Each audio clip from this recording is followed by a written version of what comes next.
Hi viewers, it's your coach Regina. I'm happy to join today or to sit here today and to have a word to discuss on issues of mental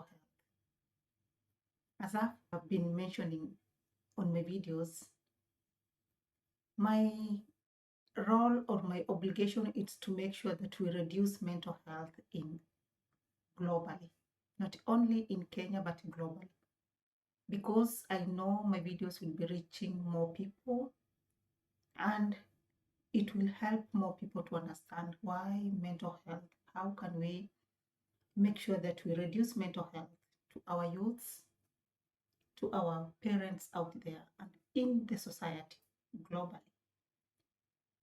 We all know that mental health is becoming a serious thing in the world. A lot of people are suffering from mental health. Now let's come home. Lately, we've been seeing people, more especially like parents. Parents are struggling, even raising the children, putting food on the table. Why is it that each and everyone nowadays, more especially here in Kenya or maybe globally, people are struggling with life? I know life has become very expensive, more especially in my country, Kenya, because of high taxes and because of a lot of things that is happening. Remember, we have those people who have money, who have good businesses, who have good jobs. You can who are able to manage all these issues of maybe taxes. But we have also another person there at home or in the society who normally have one meal a day, who cannot afford what other people affords, or like 3 meals a day. I know people are, when maybe people are talking generally, oh, Kenyans, we are suffering, oh, life has become very expensive, how the agencies have been maybe. Yes, our agencies have been fighting, have been trying to go out there, try to preach on how life has become very expensive to people. And I don't think this has changed. Yes, I don't think this has changed at all. We've lost our youths. Still, the parents who lost their beautiful youths, do you think what is going on their minds? They're still going through a lot. Other people's lives are continuing like normal. But for those parents who lost their kids during the maandamano, they're still suffering. They're still not okay. There were not one parent or two or three. There were a lot of parents who lost their young boys, young girls, and that's why we are talking in my channel. We'll keep on talking on mental health. These parents lost their lives. People lives is continuing as normal. Watu wanaendelea na maisha yao as normal.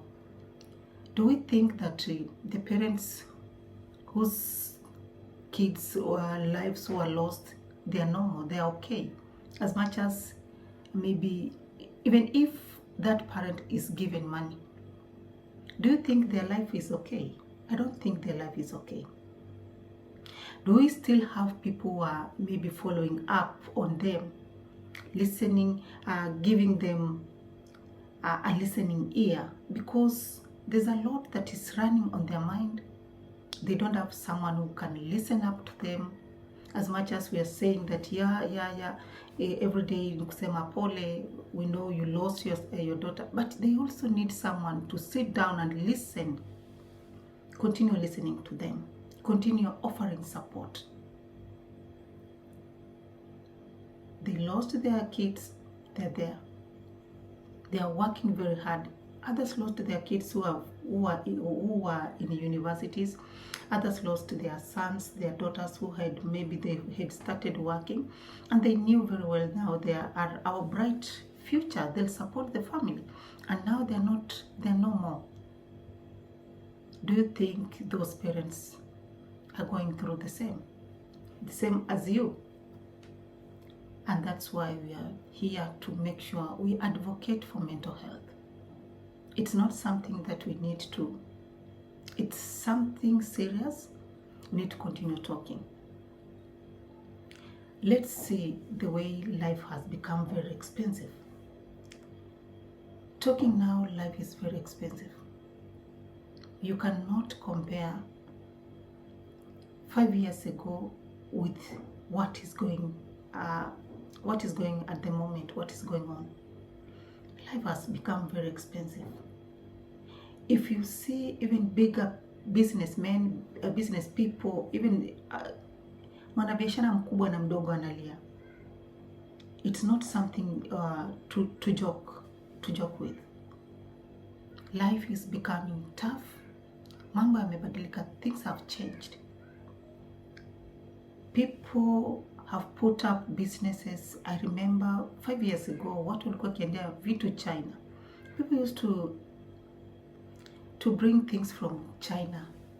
Wana import things from China. A lot of things, people used to import things. Even me, I once imported shoes from China. And it was affordable. But now you cannot afford. Everything is very expensive. So to a businessman, to a business person down there, they are suffering. They're not making profit. They're making losses. It's hand to mouth. Because if you get like a 500 profit, take like 200, it's for your capital, not for your capital, but kuweka kwa kuongezea biashara. 300, you'll buy food in the house. Are we making and that's why we have a lot of mental health issues, because that parent at home, that businessman out there, they are thinking now, I've only maybe made in a day, I'm making a day 500 shillings. I'm supposed to use 300 to save 300, or to save 200 to use 300 in the house, because even the economy, life is very expensive. Where is life heading? Where is life taking us? And when life becomes so hard, too hard, that's how also we have high number or high cases of mental health, because people are out there. When you are out there thinking that everything is okay, my dear, everything is not okay.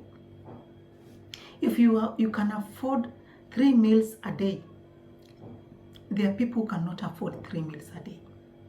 There are people who cannot afford 2 meals a day.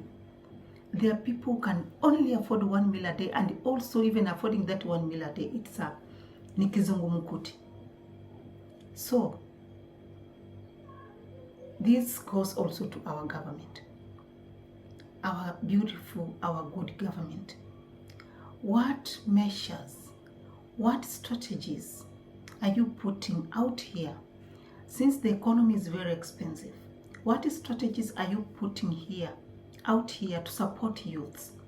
We have a lot of youths out here, youths who have good qualifications, masters, degrees, PhDs in health, engineering. Globally, it's not even in Kenya alone, but globally, we have high number of suicide taking place. It might be youths, it might be even the parents, even the older people are taking their lives. Is it that, do we know the signs of suicidal? Someone who has maybe showing suicide, what are the signs? Do you have a clear knowledge of maybe someone, when someone is stressed, when someone is stressed, when someone is going through maybe suicide, when someone is going through depression, we know, like, we have, yes, I don't want to mention like countries or anything, but these are some of the things that are happening globally. There's a lot that is happening. Maybe others have lost their loved ones. Maybe others, they've lost their properties. Maybe others have lost their jobs. They've lost their spouses. When you're talking of maybe suicide is not something that it's not something that you'll feel it today and maybe tomorrow you've overcome on the same issue or same scenario or same feeling. Suicide is deeper because, let me ask, sometimes someone will feel he or she has the suicidal thoughts, maybe in within 5 minutes they'll have done something. So sometimes when someone presents a suicidal thought in you, as a parent, as a society, as a relative out there, what do you supposed to do? Yes, we have several things that we need to understand in regards to suicide. One thing we need to understand is that when someone has shown you that they have suicide thoughts or they have plans on ending their lives, first thing we need to understand, sit down with the person. If the person will open up to you, sit down with the person, try to understand, is this something the person has planned for quite some time? Is this something that just came in? Is this something, or how are you planning to end yourself? How are you planning to end yourself? Are you planning to end yourself through maybe shooting yourself, through using rope, through using medicine, like medicine, injecting yourself? How are you planning to end yourself? Also, you need to know the strategies they have put in place on how to end themselves. Because sometimes when someone is free and someone shares with you, you can help. You can help and you can save a life. But when someone, we have different categories of people. We have people will share, will feel free and share with you. This is what I'm going through, this is what I'm feeling, this is what I'm planning. Because others will find they have written in on paper how they're going to end themselves. But if a person shares with you, kindly sit down with that person, take them through. Or if you know very well you don't understand, what steps are you or what are you supposed to share with them, make sure you refer to a therapist or a professional counselor. Because I've seen this. Once there's a day a lady had shared with a lady friend how she was planning to end herself, and she told that lady, because you are my close friend, make sure don't share with anyone on this. This is what I've shared with you, but kindly don't share with anyone. But the good thing, this lady that was told not to share, she made sure that she reached out and shared that so and so is planning to end herself. She has even written a note, and this really helped because the girl got some help. She was helped. The life was rescued. So sometimes you'll see the community or the family member or people around will start saying, we look for someone to help them, talk to them, make sense on them, let them understand that taking life is not it's not, you've not solved anything when you're planning to end your life, because maybe you had a lot of good plans ahead of you and now you've ended your life. The plans that you had maybe after school, after finishing school, I'll support my mama, I'll support my dad on educating our siblings. I'll make sure I've built a very smart house to my family. And now you're planning to end your life because maybe of relationship, because of something that we can control. And one thing I know, when someone has the suicidal thoughts, it's like a demonic spirit, because that spirit controls you. If you cannot be strong enough, that spirit is very tough. It controls you completely. And the only thing you'll be seeing is death. Nothing good. You'll not be seeing anything good. Every time when that thought comes to you, the only thing you see is death. And when you see death, you see like, if I'll die, death is the only way to resolve my problems. But that's not the reality. That's not, it's because it's demonic. That's why you're saying it's demonic. You don't see anything good. You only see death.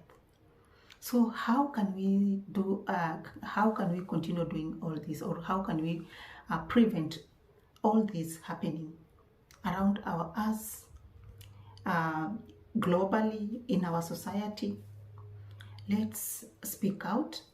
Let's continue doing more awareness to our youths.